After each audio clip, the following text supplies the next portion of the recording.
Hello. Well, some people wanted to see my doggy, so this is the doggy. Uh, but I didn't want to talk to you about doggies.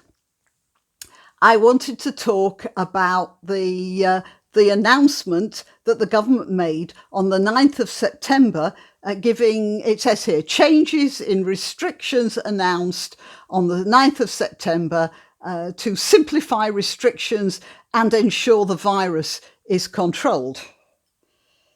Now, you enjoy yourself there. Right. These new restrictions will be set out in the law, and the police and other enforcement officers will be able to issue penalties for those that don't comply. Okay, so, a lot of people are still discussing the six persons rule. Oh, okay.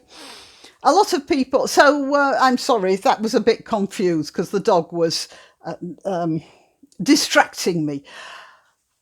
This is the six persons rule. What's going to be happening is that now we're not allowed to have any more than six people in one place at one time. And there's a lot of discussion about this. It does seem to me to be somewhat unenforceable, and obviously to other people as well. However, it did occur to me that there is a big advantage to the six persons rule, which nobody else but me seems to have thought of. What it means is that from now on, you can't have more than six Pakistani rapists in a room at any one time with an underage working class girl from Rotherham. Oh no, hang on a minute. That dog's really distracting me. It's no more than five men, if you'll pardon the expression, because even though the rapists don't think the underage working class girl is a person, under British law, she is. So she would count as a person in the room as well. And that would mean you could have only five of them.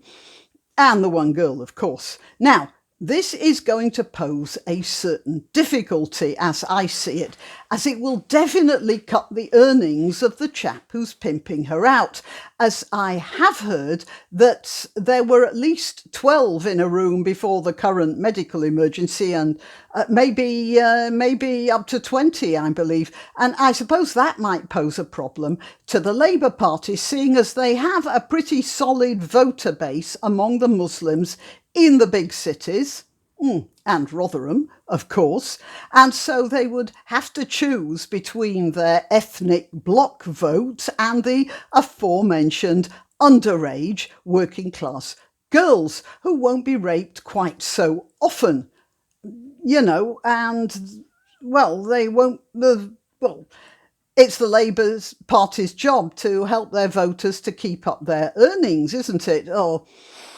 And supporting the six-person rule might lose them a few votes. There's the secondary consideration as well, that enforcing this rule would lay the enforcer open, if you'll pardon that expression, to charges of racism, seeing as this would directly affect an ethnic business enterprise. Well, and entertainment as well, I suppose. But anyway, it might be good news for the underage working class girls, of course, of Rotherham and, well, the dozens of other cities where this is still going on under the radar, as they'd have, well, less overtime forced upon them, literally forced upon them. Anyway, I'm interested to see how that pans out, because I'm quite sure that the people of whom I've been talking will observe that six persons rule to the letter, and that the police will enforce the rule whenever a concerned parent reports it to them.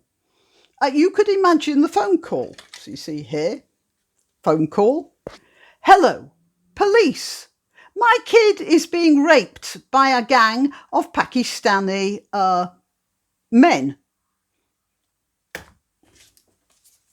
Oh, yes? Well, we're a bit busy policing a preschool birthday party at the moment.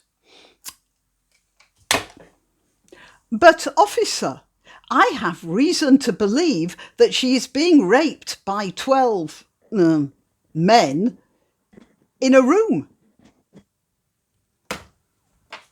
Oh, well, right then, we'll get out a car straight away.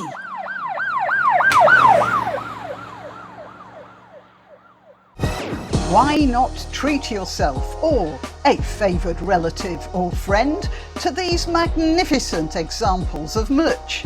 The mugs and t-shirts come in the Graniopteryx design or Granbo with a firearm or the more deadly knitting needles. Go to www.graniopteryx.com and whatever platform you're watching this on, please click like, subscribe and share.